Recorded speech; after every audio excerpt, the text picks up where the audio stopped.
Felt animal videos are pulling in millions of views on TikTok right now. Pages are hitting over 100,000 followers just posting this style of content, with individual videos racking up 6 million plus views.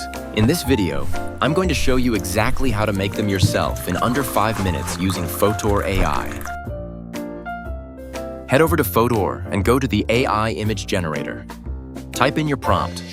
You want something cozy and tactile. That handmade, soft toy aesthetic is exactly what makes these videos so watchable. Set the aspect ratio to 9:16 for vertical video. Select the highest quality setting available and hit generate. You can also copy my prompt in the description and give it to ChatGPT and let it help you to create more scenes. Here's how mine came out. It honestly looks like something you'd want to reach through the screen and pick up.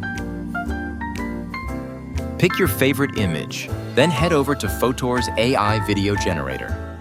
Upload your image and write a short motion prompt. You can also find the reference video prompt in the description.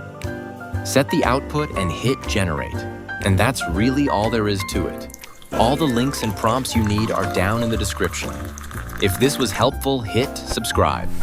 I post new AI content tutorials every week so you never miss the next viral trend. See you in the next one.